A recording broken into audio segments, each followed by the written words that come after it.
this life. I feel your. Welcome back to the Tstar-talks show, your guide to building strong and lasting relationships.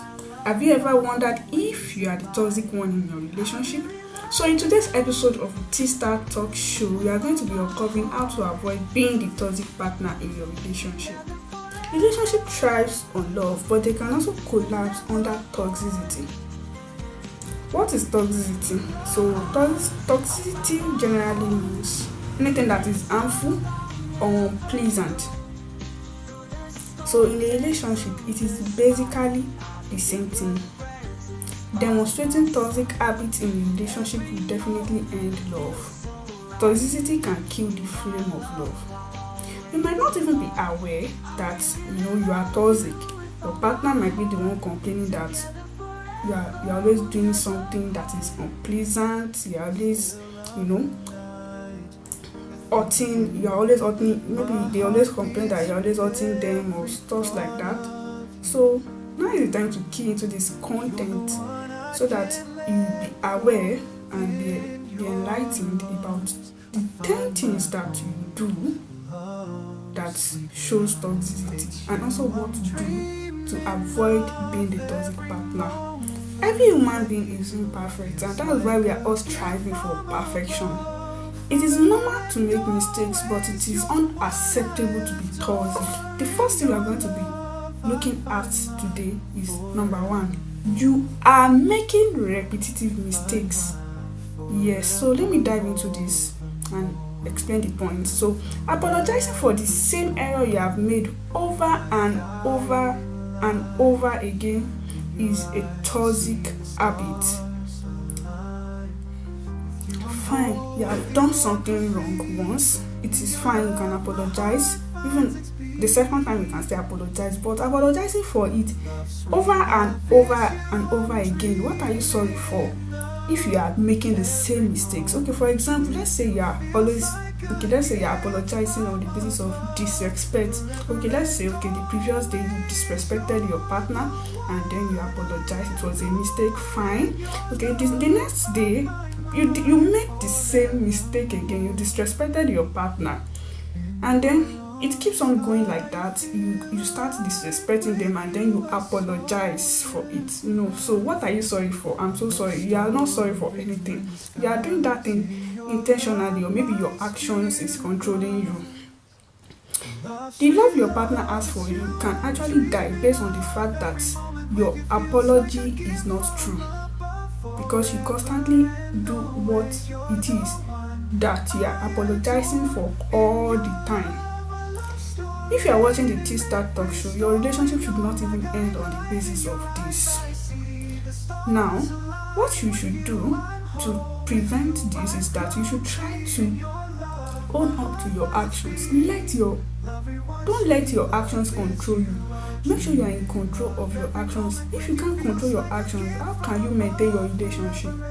Do not do the same thing. Do not make the same mistakes, thinking apology will always solve it. My second point on today's episode is 2. You don't even apologize whenever you have done something unsatisfying to your partner. I don't know the idea behind you not apologizing at all. Maybe you don't even like to apologize. But this doesn't change the fact that this habit means that you are toxic in your relationship. It can stem from pride, or thought that you are never wrong. It can also be that you know that you are wrong within you, but you are just unwilling to admit that you are wrong. I'm so sorry, but this is a very serious problem that can end any sweet relationship. Apologizing isn't even only about saying you are sorry alone. It means knowing what you have done wrong, admitting that you are wrong, and then apologizing by saying sorry and some words to spice it up. I don't even know if you want me to give you an example. Okay, let me give you an example. Okay, like say, I'm so sorry for treating you the way I treated you. I'm so sorry for acting like that. I'm so sorry for being defensive. I'm so sorry for hurting your feelings. I'm so sorry for whatever it is that you're sorry for. I'm sorry. I know. Okay, then you go on to say, I know it must have hurt your feelings, and I acknowledge that I was very wrong. Please I want you to, find a way in your heart to forgive me. It will never repeat itself again. And with a sincere heart that it will not even repeat itself. Okay, so no matter who you are in your relationship, whether you're a big man or a big woman, no matter who you are in your relationship, as long as you are not too big to be in that relationship, then you must be able to apologize when you are wrong. Not apologizing, it means that you are consistently hurting your partner's feeling, expecting them, to deal with that emotions by themselves, that hurting emotions, without you even taking responsibility of your actions that were wrong. That's not healthy for a relationship, is it? You shouldn't think that your partner will naturally forgive you because they love you. You should also be responsible for your actions by acknowledging that you are sorry. It removes grudges and also lead to a sweeter relationship. So apologizing helps you maintain a very sweet and healthy relationship. My third point on today's episode is 3. Acting out instead of communicating your feelings to your partner when your partner offends you. This is a very toxic habit that can end a relationship. It has even ended a lot of relationships. Okay, let me go into it in detail. For example, your partner has offended you, they have done something wrong to you, and okay, let's say they are not even aware of whatever it is that they have done. Maybe they are not sensitive enough to know that they have done something wrong to you. Instead of simply communicating and telling them that, oh, my man, my woman, this is whatever it is you have done wrong to me, you have hurt my feelings in this way, they just start acting out. How do they act out? Some can, go as far as, distancing themselves emotionally. They can give their partner the silent treatment. They can, instead of telling their partner, they can go on to tell someone. They can just go and they can start yelling at their partner, shouting at their partner, calling their partner's name, calling their partner names. Then they can stop taking their partner's call. They might even go and tell other people about whatever it is that their partner has done wrong, instead of communicating their feelings to their partner. And that's worse. Some can even end the relationship.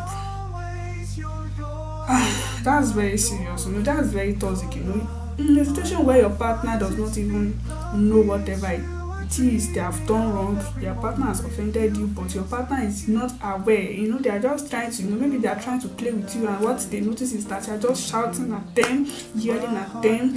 You stop eating their food, you stop taking their calls. That it's just like they're just seeing attitudes. But you think you are expressing your feelings of hurt, and you feel like they should grab that it is because you are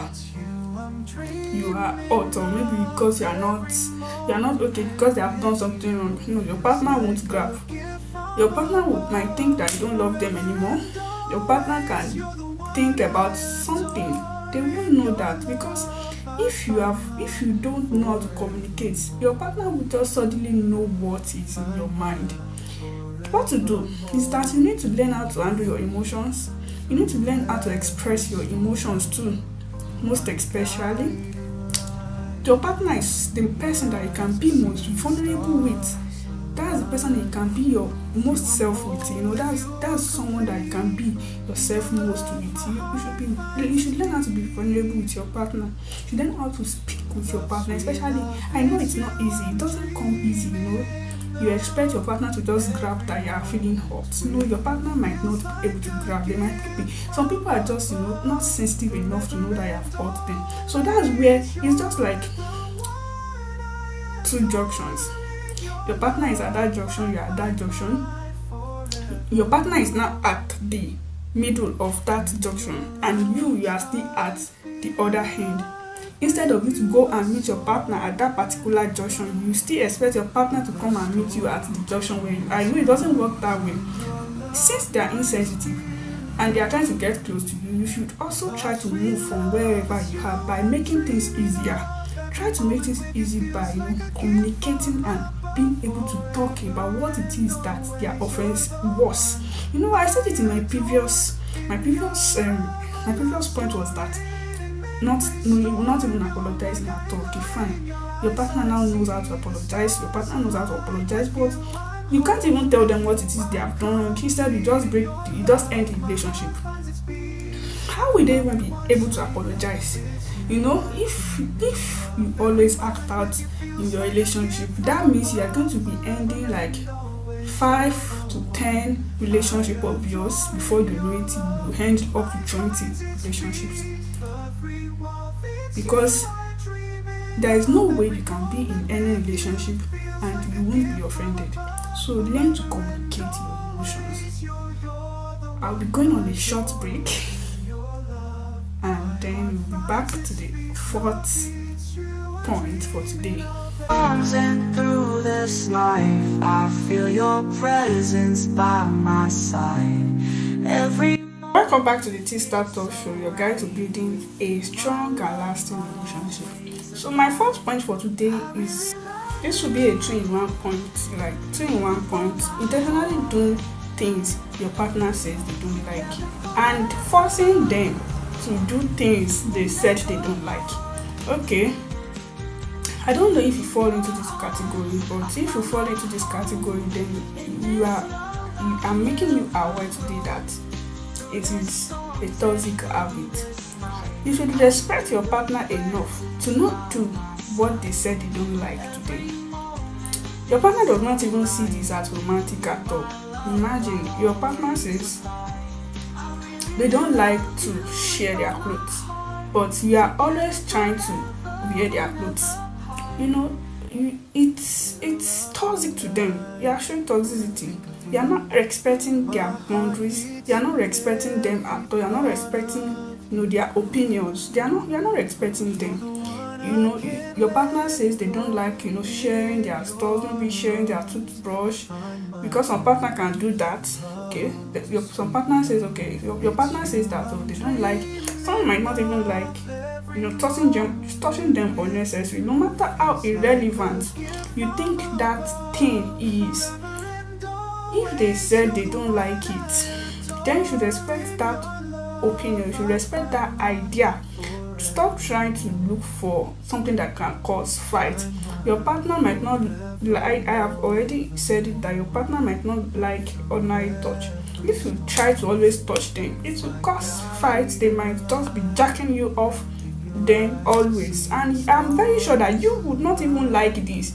If your partner says they don't like you wearing their clothes, if you always try to wear their clothes, of course they would always try to also want to take it off away from you. So why would you always do something that gets on your partner's nerve? That is already toxicity. You are showing toxicity to your partner. You should respect your partner enough to respect what you should respect your partner enough to not do what they dislike. Stop doing what your partner dislike. They don't see it as, nothing is romantic there. You might think it is absurd. Okay, for example, if your partner does not like you touching them unnecessarily, like maybe there is just a time they just not want you to touch them unnecessarily. If you're always trying to do that, that means you don't respect them. Why would you always try to do that thing that they said they don't like? Why would you always try to do it? That's not right. That's very toxic. You are toxic to them. Why would you always try to get on your partner's nerve when you can even avoid it? And the second point is that forcing your partner to do the things they do not like. Okay, this is a little bit different from intentionally doing what your partner does not like. This is a little bit different. Intentionally doing things your partner does not like is like you are doing it to them. You are just doing that particular thing that your partner might not like you. Anything, whatever it is, you are just you are intentionally doing that thing to get on their nerves. It's not good. And forcing your partner to do what they don't like is like, okay, for example, your partner says they don't like to, okay, for example, I made an example of your partner might not like you sharing their clothes. Forcing them to share their clothes now means, trying to convince them and see the reason why they must allow you to wear their clothes. You are forcing them already. We did not enforce what they don't like to them. They became a grown up to that stage. They know what they are doing. They that's just what they. It's not as if they would not have something they love. Of course, there are a lot of things that they love. Don't feed on that particular thing they said they don't like. Don't force them. Don't make them see any reasons why they should accept that thing they said they don't want. This touch, for example, your partner does not like you just touching them, unnecessarily. This particular touch, if they don't like it, there is no reason why you should start complaining, why you should start talking and start convincing or forcing them through touch that why won't you like this stuff now? I'm your partner, you're supposed to like this, you're supposed to like what I am doing to you. Why would I'm your partner? This is something that you should like. Why are you feeding on that negativity? It's you that is being toxic, not your partner. It's you that's not respecting your partner's perspective of what they don't, of whatever they dislike. What you should do to avoid this is that you must feed on what they love more. Take your eyes off what your partner does not like. Take your eyes off it. Don't feed on negativity. Don't try to always get on your partner's nerve, because if you are intentionally doing what they don't like to them and also forcing them to accept what they don't like, you are feeding on negativity. There will always be fights. There will always be screams. You'll be shouting. You guys will be shouting now. You'll be having disagreement all the time, and that's not good for a healthy relationship. Not at all. So you need to learn to feel what your partner loves most is what you should be doing to them most. If they love you to play with their hair, then you should do that. If they like you to, whatever it is, maybe they like to, they like to anything, whatever they like to do, just try to do it to them instead of feeding on negativity. Yeah, instead of doing that, just feed on the positivity. Just do what your partner likes more. The fifth thing that you do that shows that you are toxic in your relationship. Okay, unfortunately, this will be the final point for today. We won't be able to discuss. I won't be able to discuss the all the 10 points today. The final 5 will be discussed in our upcoming episode, which is next Friday. So this Tstar-talks show is about love and life. So we are still on the love part. So you should just watch out for the next episode so that it will be the part 2 of this. This is the part 1, and the next one will be the part 2. The next 5 we discuss at the part 2 of what you do to show that you are toxic. Okay, so the last point for today is that you complain too much. This is very obvious. I know this is not easy to some people. They just can't take it. Immediately they see something wrong, they just talk about it immediately. I know it is very good to communicate, but it is also not good to complain too much. Always finding faults, always seeing something wrong. Some may never even see the right aspects. They might not even be acknowledging that the right things that their partner do, but they just complain too much. Especially, so your partner might be getting on your nerves, fine. Your partner might do something that is wrong to you, fine. If you notice that, okay, they are not even taking the corrections, instead of complaining about it too much, I think you should just calm down and just chill. They would eventually come to terms. This works a lot, honestly. This works a lot. If your partner does something that is not good, just chill. If your partner does something that is not good, just chill, just calm down, chill. Don't talk about that thing. If you know that you have even complained about it once, twice, your partner is not changing, just chill. Don't talk about it. Let your partner repeat it 3 times. Then you can just talk about it that my man, my woman, this thing that I said I complained about. You've done it 3 times. I didn't talk. Let your words have more weight. If you complain too much, your words will not have weight. It might look feeble to your partner, your words might be feeble. They just be like that. Yeah, using some mentality to them that you always talk too much. You nag actually, because if you complain too much, you fall into that aspect of you nag too much, that you like nagging, and you won't even want that. You want to talk, and you want your partner to feel that you are talking when you talk. You want your partner to acknowledge that this woman doesn't really complain, this man doesn't really talk too much. For him to say this thing, that means it is wrong. So if you talk about something twice and notice your partner does not, he's not getting it, partner is not just getting it, just chill. Let your partner repeat that same thing for like 3 times, then talk about it and let them understand the weight of whatever it is they are doing and what it can do to affect your relationship, instead of just complaining too much. You are complaining about this, complaining about that, finding fault with your partner, telling your partner always, all the time. No, you should try to mellow and always don't try to talk too much. Like don't complain too much. Don't complain too much. You should learn how to let your words have more weight. If you complain too much, it will mean that you are nagging, and you don't want that you don't want your partner to have the mentality that you are a nagging man or you are a nagging woman. You want your words to have more weight, so you should learn how to mellow. Don't be that hyper to find fault.